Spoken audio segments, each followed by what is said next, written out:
Paul Gambaccini is also a presenter on Radio 2, of course. Gambo, how are you? I am fine, Nicky. Russell Brand went through a number of producers, didn't he? He did indeed. This tragedy, which is Greek in its dimensions, has claimed a victim who was, in radio terms, of the scale of Achilles. Achilles, great warrior, great hero, brought low by his heel. Leslie Douglas, one of the most loved, respected, admired, pile on the favorable adjectives, executives in broadcasting, brought low by Russell Brand. And that is because Leslie had a commitment to Russell which was almost obsessive. That is to say, she believed that his hire was a good move for Radio 2, and she stood by him thick and thin, even while he was alienating almost everybody else in the building. You know, I'm amazed that all of the media who have been investigating this story have done such a terrible job. They haven't done investigative journalism. The thing to do is to talk to the people who are there. Nikki, if you look through the glass, you will see probably a technical operator. He's waving. He's waving at us. He sees all, hears all, he knows all.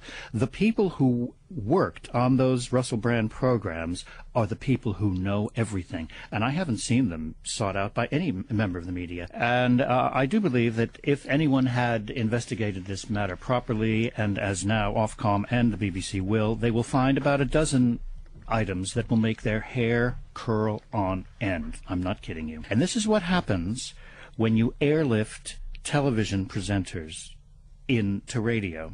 Now, I have to say this is another concept which has not yet been addressed. If you look at that web video of Jonathan and Russell, which so many thousands of people have seen, you will notice something intriguing. They're standing up. Yes, I saw that. Yes. They're not at a desk. Neither of them ever learned how to operate the board. That is our console in which we run the desk, which looks like we're pilots flying an airplane.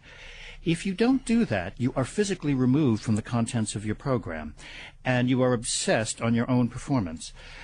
Many of the people who have been part of this casting call in the past decade, and incidentally it has gone to Radio 1, 6 Music, Capital Radio, Commercial Radio, I'm not just saying it's Radio 2. But in the popular broadcasting sphere, there has been this crazy belief that radio broadcasting does not require years of training or special skills, that anybody who's famous can do it. And you put them in a studio and they're going to be good. While in fact, they're not good. And I'll tell you one other thing. The listenership is higher for radio broadcasters than it is for these people. Who is the most listened to radio personality on Radio 2 in terms of share? No listener to this program will guess. It's Brian Matthew. Yes, that's right. Brian Matthew, 8 to 10, Saturday morning, highest share of any Radio 2 programming of the week. The minute Jonathan Ross comes on, 1/3 people tune out. Listen, back to Leslie. She's a great woman. I love her dearly. I've shared many a bottle of wine with her. And she's a fantastic person, and she knows a heck of a lot about radio. But you've identified this kind of fatal attraction and this link to Russell Brand. She kind of lost a grip on Russell.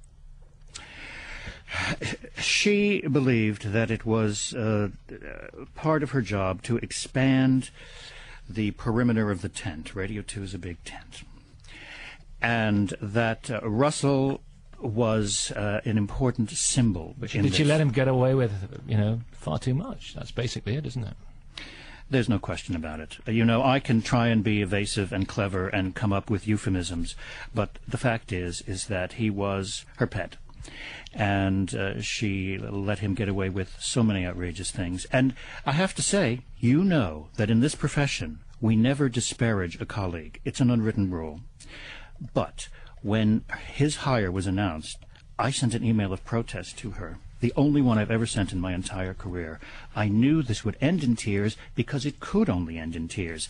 When you pick up a time bomb, one day it will explode, because that's what time bombs do. What was the thrust of your message to Leslie in that email? I mean, you've told us basically, but what was your top line, as they say? I'm afraid that I used a word that I could not repeat on this program. I just thought that he did not have the talent for Radio 2. I'm sorry. I did not.